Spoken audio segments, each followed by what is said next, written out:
Some stories are told and some are experienced. The one you are about to hear is somewhere in between. Ganesh Chaturthi always felt different in our village.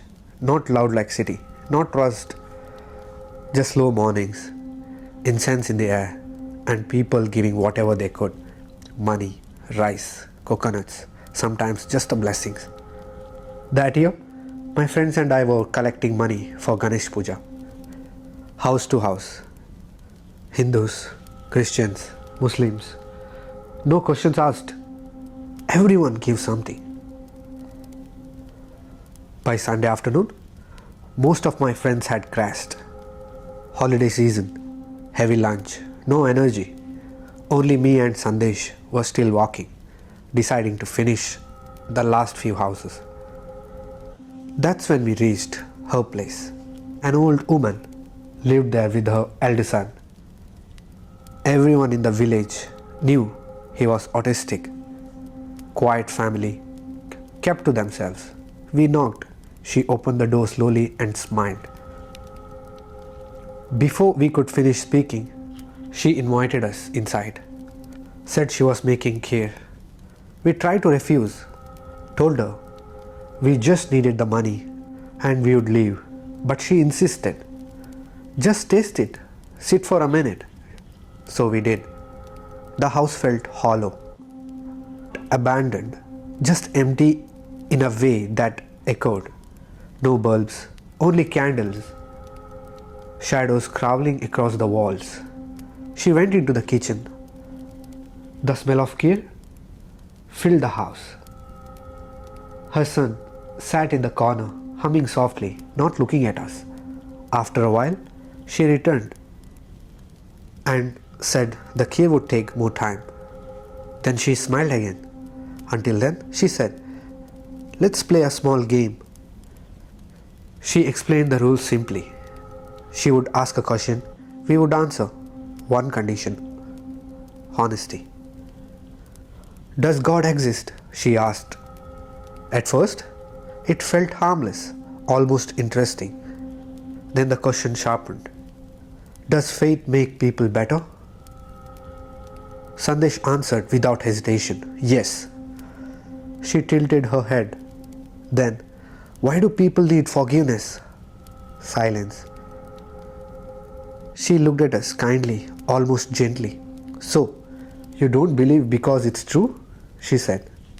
You believe because it feels safer than admitting you don't know. The game stopped feeling like a game. Sandesh tried again. God gives meaning, faith gives hope. She counted every answer calmly, logically, with the examples that sounded lived in, not learned. We started running out of words. Then she said quietly, I will prove to you there is belief and there are no gods. She spoke about suffering, about unanswered prayers, about people who believed till their last breath and still died begging. Her voice never rose, never shook. The candles flickered harder. Her son stopped humming. For the first time, he looked directly to us. That's when fear arrived.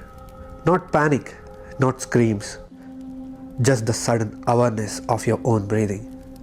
The room felt smaller, the air heavier. She stood up and walked into the kitchen. No sound, no footsteps. She returned with 2 steel bowls of kheer and placed them in front of us. Eat, she said, before it gets cold. The kheer was steaming, but it had no smell. Before we could lift the spoons, she asked the final one question. Softer than all the others. If God truly exists, she said, why did he leave my son like this and take the only man who ever prayed for us? We didn't answer. She smiled, not kind, not cruel, just tired. Then she turned to her son. Show them. He stood up. When he spoke, his voice was calm, grown, clear. They come every year, he said, looking at me.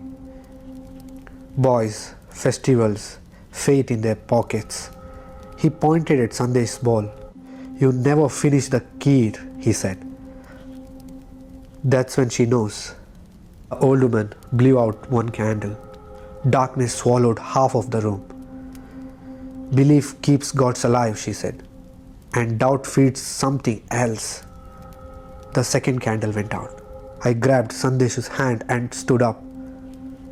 The door was right there, impossibly far. Behind us, the boy whispered, almost disappointed. Not this time either. The door slammed shut.